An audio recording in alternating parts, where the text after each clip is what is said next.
Welcome everyone, Dylan Gemelli here today with a brand new video for you, and today I am going to teach you how to use and dose Masteron. But before we get into that, just a big shout out and thank you to everybody out there supporting the channel. You guys, the loyalty is unreal. I love that. I can't thank you enough. The subs, the likes, the comments. If you haven't yet, please subscribe. Please click the like button. Please share. It helps the channel grow more than I can explain, and that allows me to produce more content. So if you're enjoying the content, I'm only going to produce more if you do those little things for me. So let's talk about how to use and dose Masteron. One that I have used quite often, falls into my wheelhouse. Obviously, you guys know I'm always cutting or, whatever. That's what everybody says, which I can't argue. That's about 85% of the time, yeah. Or 90, I'm not going to lie. I've ran a few bulking cycles, very successful, but always end up wanting to cut the weight off. Irregardless, let's talk about how to use and dose Masteron. Now, look, you've got mast enanthate and you've got mast propionate. One is the longer ester and one is the shorter ester. In case you're new, I want to make sure I break this down. So, with mast propionate, you really only need to go 8 to 10 weeks because you're pinning every other day on a shorter ester. With mast enanthate, I would recommend 10 weeks at the minimum. 12 weeks is great. Go to 14 if you'd like. I really don't like cycles longer than 12 weeks. The longer I've been around this and the more that I see, 14 weeks is about the max I would go. Now look, if you want to pin that much and that often, by all means, it's not like you can't run mast prop for 10 to 12 weeks. I've done it. I'll never do it again because I hate to pin. I'm annoyed just taking my TRT pin, to be honest with you, after this many years. I'm not scared of needles, obviously, by all the tattoos. I don't give a shit. It's just annoying. I just don't want to do it. And I know it seems dumb, but that's just me personally. So if you don't mind, it's not like you can't run the shorter ester, the same time frame.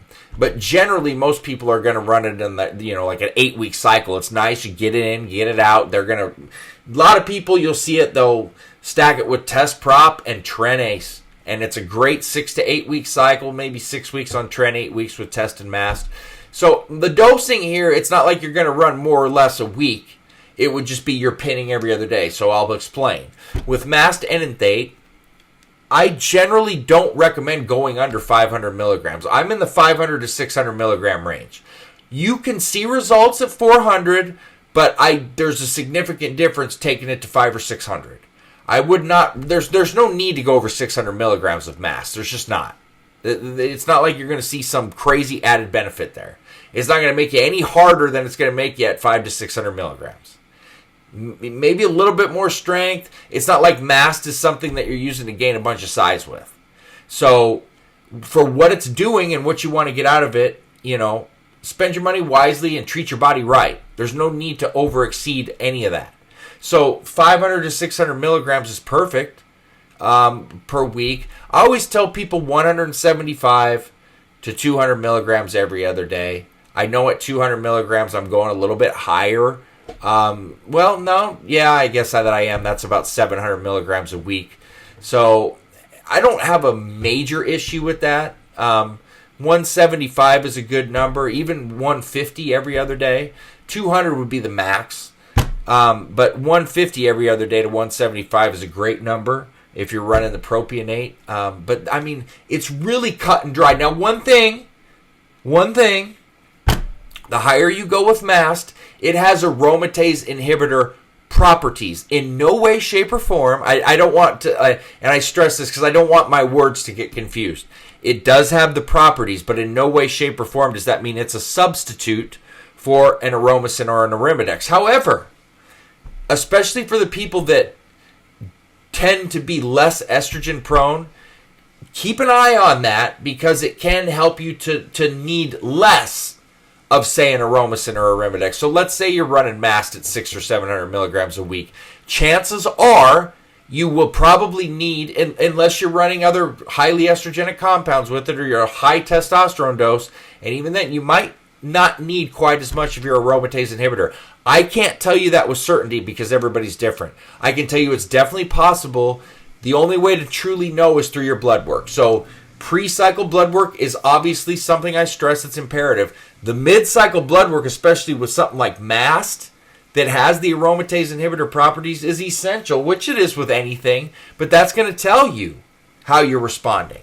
So keep an eye on that, because I literally can't tell you that. I know for me it doesn't help because I'm so estrogen prone. It doesn't even make a difference. I still need the same amount. But for many of you that are just kind of down the middle, whether you're moderately or mildly estrogen prone, just because you're running something that converts to estrogen, just keep an eye on that. All of us should keep an eye on it, but everybody's different. I can't tell you that. But that's it. MAST is pretty cut and dry. It's not super complex. That's the dosing breakdown. If it were me, and you were asking me for a cycle layout, I'd say on enanthate 500 to 600 milligrams a week, 700 being the top end, and 400 being the low.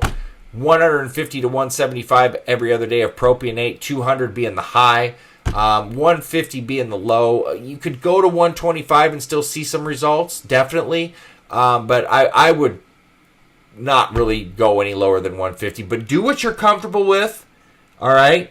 Because even at 100 every other day, you're still about 350 a week. It's pretty low. So just keep that in mind. So always do what you're comfortable with, though. I'm just giving you my opinion and what I've observed over the last decade. But everybody should always do what they feel in their heart is the safest, most effective, and where they're the most comfortable. I'm only here to guide you and kind of give you, the advice to get you going in the right direction, and you have to decide what's best for you. Not for me or anybody else, for you. So, that being said, stay tuned for plenty more to come. Dylan Gemelli, signing off.